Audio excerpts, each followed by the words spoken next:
Hey everybody, this is Mika, and you're watching Black Girl with Glasses on YouTube.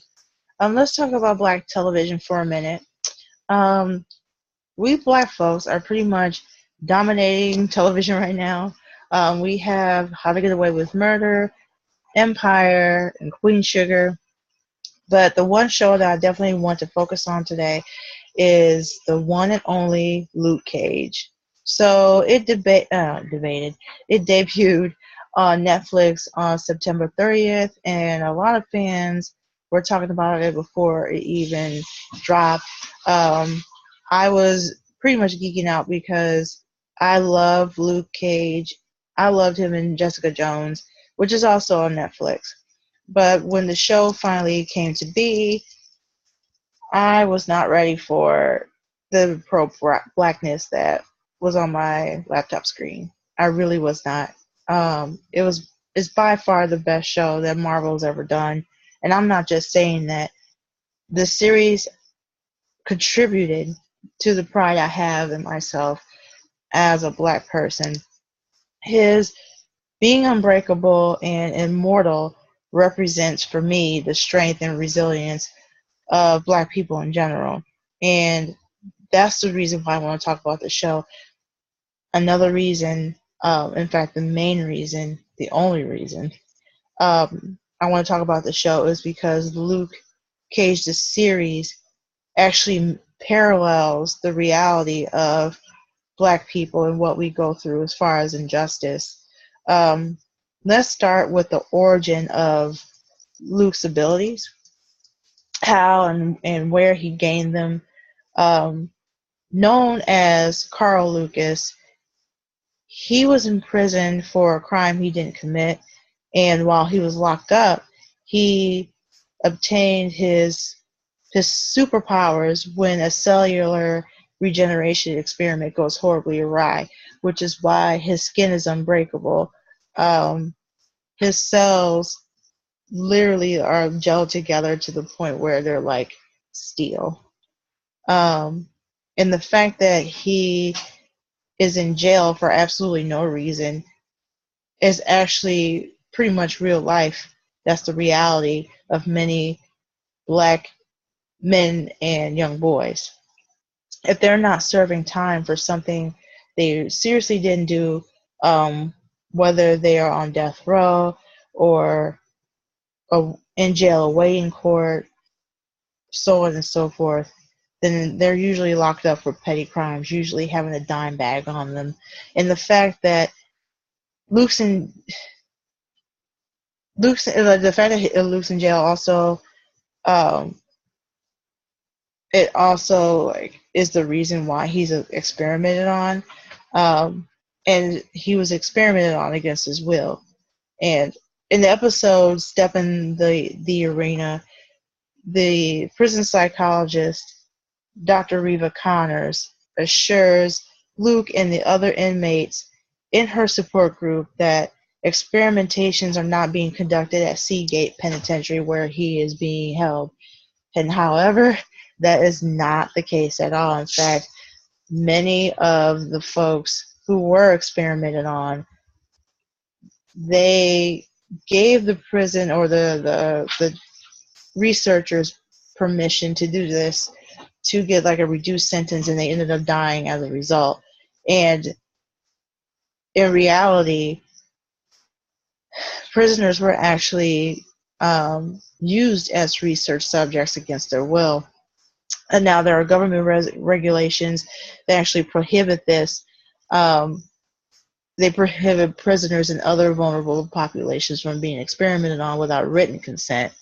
But that wasn't the case in the past. And in fact, in the 1950s and 60s, prisoners were actually, and mental health patients were actually used as test subjects by white researchers on a regular basis, and they were given false information so the prisoners would not back out of the experiment.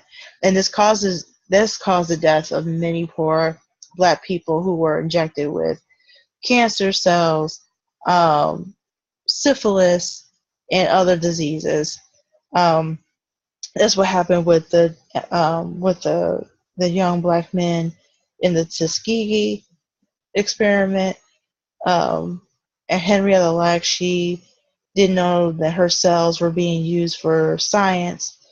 In fact, to this day, scientists are, in fact, making billions and billions of dollars off what is called the HeLa cells, and which is named after Henrietta Lacks. And this is the reason why many, many, many Black folks distrust the medical profession, because whenever there is any type of research or mention of research, they think about the Tuskegee incident and wonder what type of information or what is being used by doctors as far as tissue samples and things like that. And speaking of professions, or professionals rather, this brings me to the portrayal of law enforcement on the show. But just like the cops on the show, there are those in real life who are secretly employed by crime lords. That's why a lot of them were able to get away with a lot of their crimes, because they get paid and or given hush money rather, and they turn a blind eye as crime lords to conduct their business on the street. And if you watch documentaries like Mr. Untouchable and Cocaine Cowboys, there are stories on top of stories about officers getting paid from doing everything from tampering with evidence to murdering witnesses willing to testify in court, or murdering witnesses who are going into the witness protection program before they even get there. They are murdered, and it's um, because they're literally working for these crime lords, and because they're blue and because they're trained, they are more likely to get away with it. And when I mean blue, they mean they're cops. And just like they get away with working with crime lords in real life, they also get away with mistreatment, with the mistreatment of Black people. And in the case of Luke Cage, they mistreat him, and so does Cotton. On behalf of Cottonmouth, they mistreat Luke and his support system in and outside, inside and outside of Seagate. And the majority of the police force is on Cottonmouth's payroll, and so they're helping this crime lord by using their resources and information to manipulate Luke or manipulate people who are working alongside him. And they're using their power to break his spirit overall. And that's one of the reasons why he wants to be left alone, because he feels like anyone who is near him, they get hurt, and he does not want that to happen. And these Cottonmouth wanting to get rid of Luke Cage is one of the reasons. It's not just him, but it's also Mariah Dillard, who is the councilwoman in Harlem, and she is actually one of the reasons why the NYPD target young Black and brown men in the episode Take It Personal. And in that episode, Luke is framed by a cop. He's framed for a cop's murder, and the cops go ham. They shake down every single person who might look like a Luke Cage supporter. This is similar to not trafficking, but profiling, racial profiling, and the stop and frisk program that went down in New York City some years back until it was recently considered unconstitutional by the courts. Speaking of constitutional, one of the cops on the show actually detained a teenage boy without a parent or legal guardian present, which is illegal, because with minors, they have to have representation so they're not easily manipulated, and they're not adults in the system. That teen is Lonnie. His name is Lonnie, and he's the son of Patricia, a single mother, going to law school to become an attorney.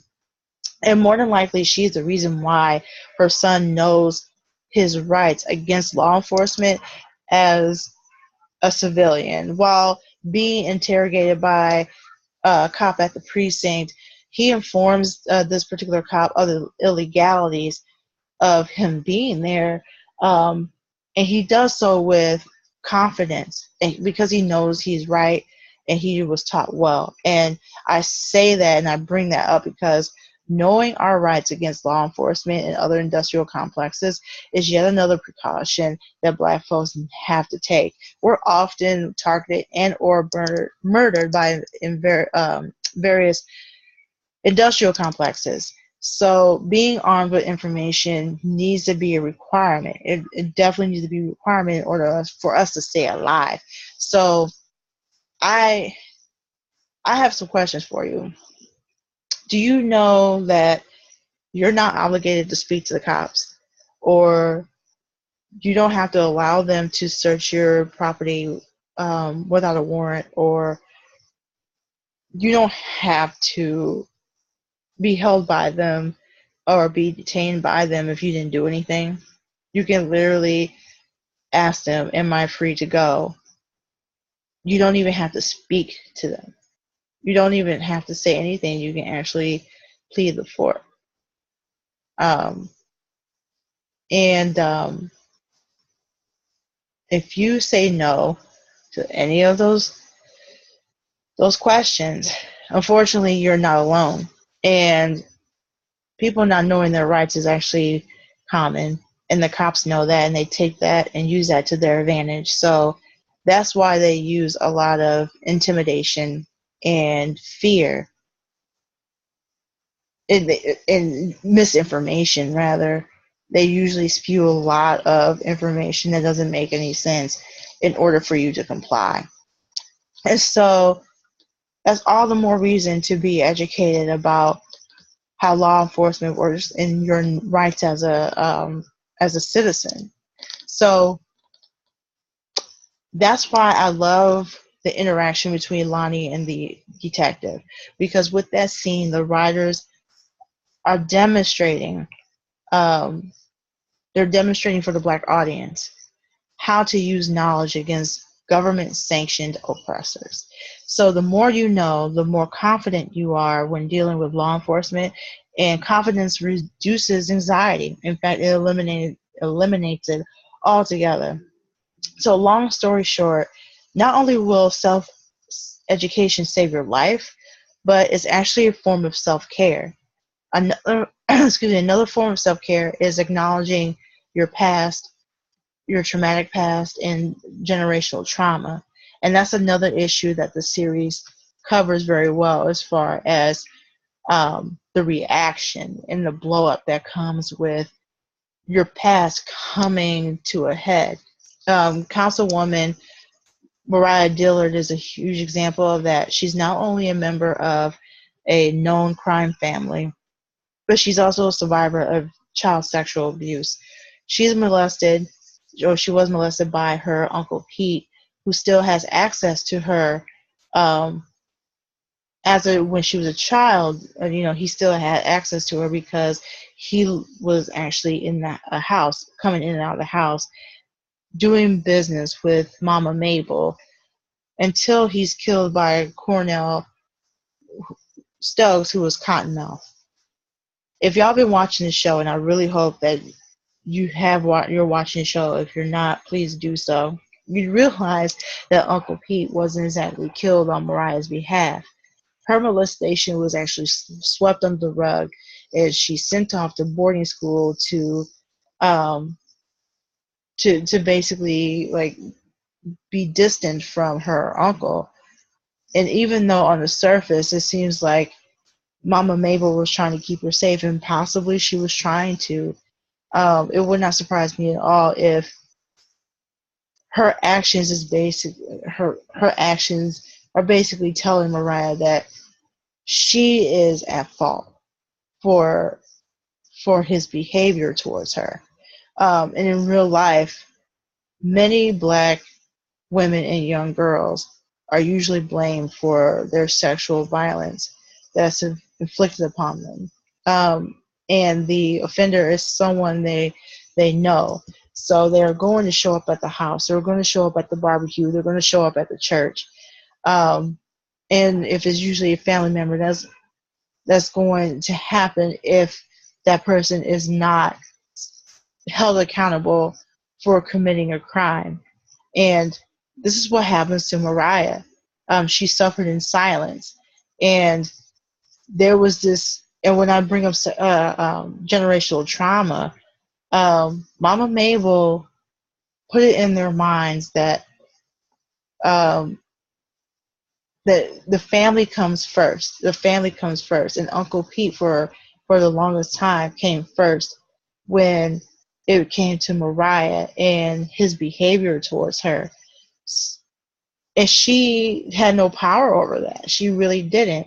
Um, and who knows what happened to Mama Mabel and why she pretty much swept it under the rug the way she did. But long story short, Mariah had to suffer and be around her Uncle Pete, and and Cornell literally accused her of enjoying her abuse. And she snaps because she was not. Her story and her molestation was not validated. And when you hold on to that for like years and years and close to a decade, and all of a sudden someone tells you that you enjoy that, I can see her going off. And that's exactly what happened. But despite what she went through, Mariah did whatever she could to maintain and to have some control of her life, um, which is one of the reasons why I consider her one of the strongest characters I've ever known on the show and or ever watched on the show. In fact, everyone tends to talk about Luke and how strong he is and how he honors, at least the character honors Trayvon Martin with him wearing a hoodie. But for me, it's the women who steal it. They steal the show for me. They are strong, intelligent, independent, resilient, street smart, among other things. And those working alongside Luke are actually accomplices in their own way. Personally, my favorite character is Claire. She is me and I am her. Uh, she very much reminds me of myself, as far as using her skills to help somebody or to be of service for the community, or a certain demographic. In this case, the demographic she wants to work with are metahumans, or what used to be called mutants, that are residing in the New York area. And in real life, I can actually see Claire being a street medic.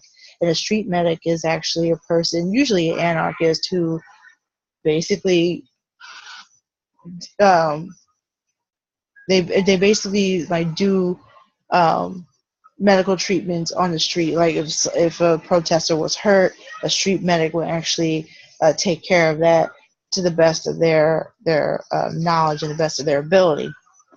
But on a serious note, she, Patricia, Mariah, and others represent Black and brown women who usually they use their skills and inner resources um, to tap into a survival mechanism. Um, and granted, many of us do have support systems, but by the end of the day, we have to be self-reliant. At least that's the message that women get. And though there's nothing wrong with being self-reliant and self-resilient, um, there's this notion that Black women in particular are to be in control of their emotions at all times. And being strong all day, every day like that is usually our undoing. The reason why Detective Misty Knight almost loses her mind after her attack is because she thinks her vulnerability is equivalent to lacking control. And that mentality alone puts her in harm's way. her mentality actually is the prime example of the strong black woman stereotype that's been forced on us, because there is this notion and this reasoning that we're strong and we don't feel pain in any way, shape, or form. Therefore, we can handle anything thrown at us. Like we can handle emotional pain, psychological pain, even physical pain. But that's not true.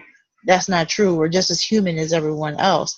And it's extremely tiring to put on put on this mask, um, showing the world that you are strong and you can handle it all, and that's not the case at all. And that sort of mentality, as I said before, is what Detective Knight demonstrates. And as a result, she just almost loses it. She comes back to her reality once she confronts her own vulnerabilities and her wanting to be in control all the time. But before that, she just felt like she had to be in control of her emotions at all times, and that's just not possible. Um, so as you can see, I love Luke Cage. I love this series. For me, it's more than a show about a black man or a black superhero with unbreakable skin. It mirrors the realism and the reality of many black people, what we go through on a regular basis. And of all the Marvel shows, I connected with this one the most, not because the majority of the cast is one of color, but because the characters are so complex, their stories are complex. Harlem is complex, and politically, it resembles reality, the reality that we go through on a regular basis. Um, how we have to like fight industrial complexes, and how we have to have knowledge in order to do that. Otherwise, it would be the death of us. Like not knowing and lacking knowledge will leave us vulnerable to death. So I highly recommend it. I highly recommend the show if you have not seen it already. If you have Netflix, please check out Luke Cage. If you don't have Netflix, and get somebody's account information so you could, watch Luke Cage, I highly recommend it. I really do. Um, on that note, I am extremely tired, and so we are out of time. If you enjoyed this video, please subscribe to the channel and share the content. Ask questions, leave something in the comments. Also, you can follow me on Facebook, Twitter, and WordPress, where there's articles, information about Black businesses, organizations, Black history, and more. And I'll post all that information in the description as normal. Next Monday, I'll be interviewing Irene Canio, host of WAYO 104 FM's show Labels Not Included. I am stoked. She is awesome. So until next time, love, peace, and fake chicken grease.